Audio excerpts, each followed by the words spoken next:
Muito bem, então na aula de hoje nós vamos discutir alguns aspectos sobre a apendicite aguda e os seus diagnósticos diferenciais.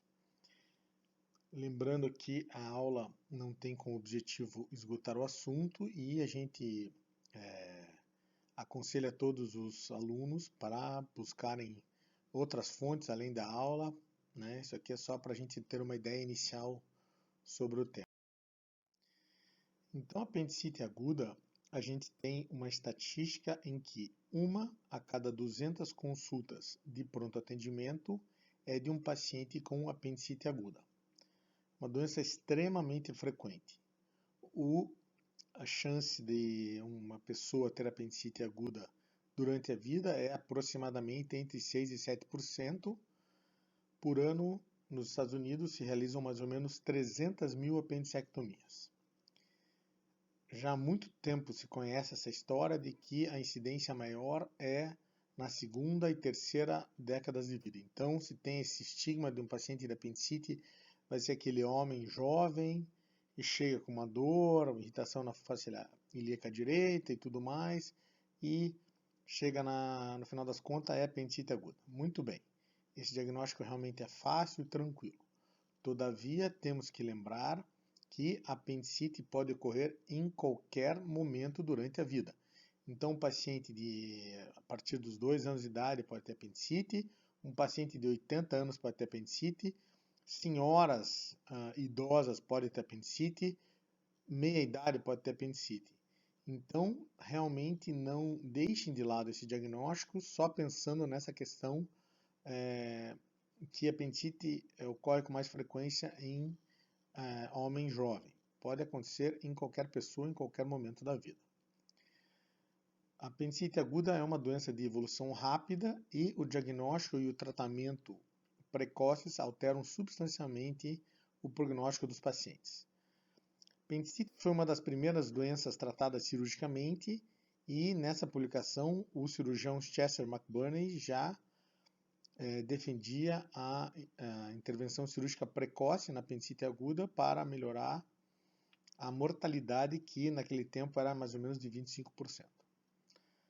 Bem, a primeira apendicectomia laparoscópica foi realizada, por incrível que pareça, por um médico ginecologista no ano de 1982, chamado Kurt Sam.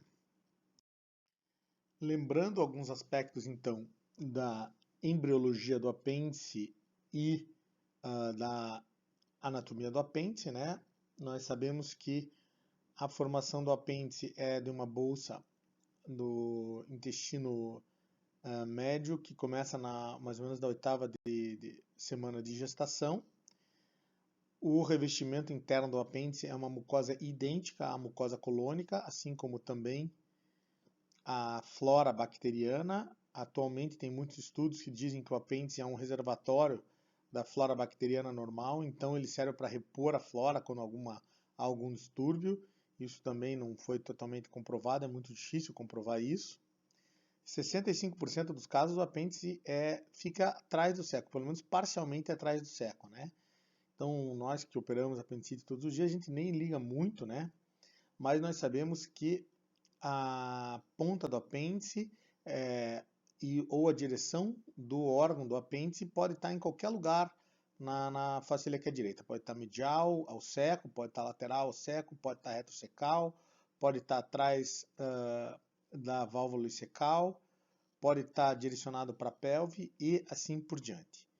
Nós, na cirurgia, buscamos o apêndice na confluência das tênias. Então, nós vamos buscando a tênia, vamos seguindo as tênias e na confluência das tênias é onde nós vamos procurar realmente o apêndice durante as nossas apendicectomias. O apêndice é tido como 6 a 9 centímetros de isenção, mas ela é muito variável.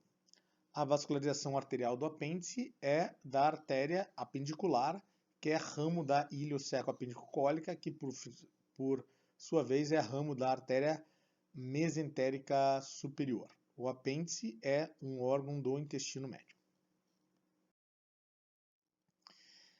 Eu vou tentar nesse slide correlacionar de uma certa forma o que ocorre com o apêndice com a clínica. Vocês lembram que todas as doenças que a gente estuda são processos, né? Então aquilo vai acontecendo, vai se desenrolando E a clínica e o que acontece com o paciente no corpo dele é exatamente a mesma coisa, uma coisa é reflexo da outra, né? Então, o primeiro fenômeno que acontece na apendicite é a oclusão do lúmen do apêndice, né? O apêndice, ele tem mais ou menos 6 a 9 centímetros de extensão, então ele é longo, tubular e bem estreitinho. Então é fácil de ocorrer a oclusão do seu lúmen. Geralmente é um pedaço de material fecal endurecido que oclui aqui o apêndice, ou pode ser por uma hiperplasia linfóide aqui dos linfonodos, enfim, da submucosa do apêndice, né, que causam essa oclusão, certo? Nesse momento, então, passa a ocorrer um aumento da pressão intraluminal do apêndice com uma distensão do peritônio parietal. Lembrando que o apêndice, a mucosa do apêndice, como qualquer parte da mucosa do aparelho digestivo, produz muco continuamente. Então, no início, ocorre um acúmulo de muco dentro do apêndice com hipertensão na luz do apêndice. Isso aí é o início da apendicite, é a chamada apendicite catarral. Nessa hora, ocorre um estímulo dos nervos viscerais, né, do peritônio visceral, e ocorrem os sintomas típicos correspondentes. Então, são uma dor periumbilical mal definida ou epigástrica, como a gente fala, né, como a gente vê nos pacientes, uma sensação de enjoo, náusea, palidez, alguns pacientes têm até sudorese, exatamente pela distensão do peritônio parietal na fase de apendicite aguda catarral. A partir de um certo momento, então, que a pressão no apêndice começa a aumentar muito, ocorre oclusão venosa e o edema de parede começa a se acentuar mais, certo? Então, nessa hora, ocorre piora da dor visceral, mas não há um processo inflamatório importante. Então, os exames laboratoriais nessa fase podem ainda estar normais. Os exames laboratoriais, ao longo da evolução da apendicite, obviamente, vão se alterando gradativamente. Então, quanto mais grave a apendicite, o mais avançado o processo, maior a leucocitose, assim por diante, na média, né? Com muitas variações. Depois da oclusão venosa, o próximo fenômeno é a oclusão arterial e necrose da mucosa do apêndice. Nessa hora ocorre a perda da barreira mucosa e invasão da parede do apêndice por bactérias e começa a se gerar então o processo supurativo, quer dizer, pus são células mortas, leucócitos mortos, bactérias e tudo mais. Então começa a apendicite passar de catarral para supurativa. Nessa hora ocorre a morte desses neurônios que estão na parede do apêndice, esses neurônios do peritônio visceral, certo? E passa a ocorrer, sim, a irritação do peritônio parietal nessa parte onde o apêndice toca, né? O apêndice toca a parede abdominal, o peritônio parietal, então passa o paciente a ter uma dor localizada, uma dor aguda, de uma intensidade maior e os sinais de irritação peritoneal. Então, se o apêndice está encostando na parede abdominal anterior, a ponta do apêndice, é uma dor com irritação na face ilíaca direita. Se ele está posterior, ele pode estar irritando o músculo psoas. Se a ponta do apêndice está encostando na bexiga, o paciente pode ter disúria. Se a ponta do apêndice está na fossa obturatória, ele pode ter uma dor à mobilização do músculo obturador. E então o processo inflamatório vai se acentuando, vai acontecendo uma gangrena transmural da parede do apêndice e, consequentemente, vai ocorrendo piora dos sinais sistêmicos, como febre, leucocitose e assim por diante. Então, a apendicite inicial, né, supurativa, ali, geralmente a leucocitose é ao redor de 11.000, e quando ocorre uma apendicite perfurada, a leucocitose está ao redor de 17.000 na média, com muitas variações, obviamente. Muito bem, então revisando os sintomas básicos da apendicite, né, é uma dor de início periumbilical, que depois migra para a face ilíaca direita. Geralmente essa dor periumbilical é acompanhada de anorexia, náuseas e vômitos, e a febre e a leucocitose podem ocorrer. Lembra-se que a ponta do apêndice pode estar situada em vários locais dentro do abdômen. O paciente pode ter uma má rotação intestinal, o paciente pode ter um seco que é intraperitoneal, que não tem face de coalescência, então a ponta do apêndice podem estar em locais variados na cavidade abdominal, mas o ponto mais comum é realmente o ponto de McBurney, onde geralmente ocorre a maior dor nos pacientes com apendicite aguda. Então, é a junção do terço lateral com os 2 terços mediais, de uma linha imaginária entre o umbigo e a espinha ilíaca anterior superior. Sinais clínicos de apendicite aguda, então esses que a gente lembra, né? Vocês, além dos habituais, como Bloomberg, por exemplo, dor à descompressão. Temos também o sinal do psoas, que é uma dor à extensão da coxa, do quadril direito, né?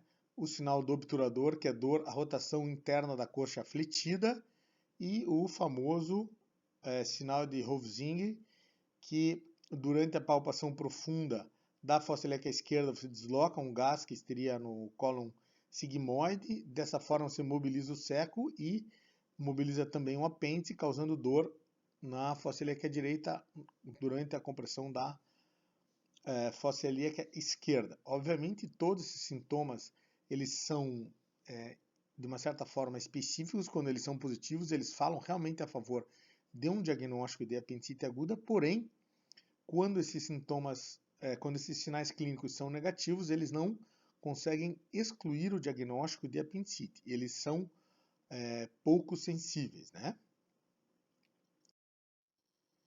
Em relação aos exames laboratoriais, né, a gente já discutiu bastante a leucocitose com neutrofilia, elevação da PCR, do VHS. Pode haver uma leucocitura discreta, caso a ponta do apêndice esteja também encostando na bexiga urinária, né? E a gente recomenda a todos os pacientes que forem mulheres em idade fértil que se realizem uma prova de gravidez para a gente saber se aquela paciente está grávida ou não. E também esse teste sempre vai auxiliar, inclusive, no diagnóstico diferencial, porque um dos diagnósticos diferenciais de apendicite aguda vem a ser gravidez ectópica rota, né? Bem, a gente discutiu bastante a propedêutica, os exames clínicos, né, como o sinal de Rovsing, sinal do psoas, do obturador, a história clínica, tudo. Mas atualmente, realmente, os exames de imagem têm ganho uma importância muito grande para o diagnóstico de apendicite, certo? A gente começa então conversando sobre ultrassonografia. Ultrassom é um exame, como vocês sabem, eu sou bem favorável ao ultrassom, é um exame muito bom. Ele é o único da medicina que realmente é totalmente isento de qualquer risco. Isso é fantástico, ele é disponível em qualquer lugar. Porém, a sensibilidade dele é muito dependente do operador. Então, foi reportada uma sensibilidade de 78% a 83%, especificidade de 83% a 96%, né?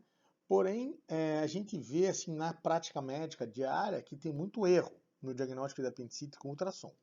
Inclusive, eu gosto de realmente ter a tomografia, que é o exame de escolha para apendicite, que ele é muito, muito mais preciso que o ultrassom. O problema da tomografia é que ela tem uma radiação muito mais elevada, mas ela é muito mais precisa na definição diagnóstica de apendicite aguda, certo? A gente tem também a ressonância magnética, que é um exame que é mais caro que a tomografia. O resultado é parecido com o da tomografia e é o exame de escolha, então, em gestantes, né? A gente sabe que em criança e gestante, a gente sempre vai começar a propedêutica com o ultrassom. Se o ultrassom confirmar o diagnóstico de apendicite, tem uma chance grande, né? O diagnóstico está fechado, e se o ultrassom não for capaz de fechar esse diagnóstico, daí a gente pode partir para um segundo exame de imagem, que geralmente vai ser a ressonância mesmo, né? Certo? E aí a gente tem condição de realmente fechar o diagnóstico, né? Tá? Nos achados de imagem, não importa qual deles, né? Existe alguma lista de coisas que a gente vai encontrar, e dentro dessa lista são: o mais importante sinal é o espessamento do apêndice, quer dizer, o diâmetro do apêndice estar aumentado. O diâmetro normal do apêndice é até 6 milímetros. entre 6 e 7 estaria ali limítrofe, e 8 ou mais, a gente diria que tem um aumento no diâmetro do apêndice, um sinal importante de apendicite. A parede abdominal, quando ela tem mais do que 2 milímetros, é um sinal também importante de apendicite. Borramento da gordura periapendicular, espessamento do seco, e muitas vezes nos exames de imagem nós identificamos apendiculitos.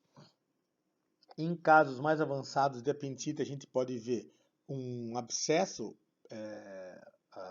na fossa ilíaca direita, inclusive algumas vezes a gente não consegue nem sequer identificar o apêndice, né? Muitos pacientes têm peritonite difusa, quer dizer, vão ter um quadro de líquido livre em grande quantidade intraabdominal, uma peritonite purulenta avançada, às vezes na própria apresentação inicial, né? Embora uma situação um pouco mais rara, e alguns pacientes podem ter pneumoperitônio. Pneumoperitônio em apendicite aguda não é muito comum, principalmente pneumoperitônio livre, só em casos assim muito avançados mesmo, mas não é um sinal comum. Bom, nós estamos já com 16 minutos, eu vou encerrar agora e vou continuar a aula numa segunda parte. Muito obrigado.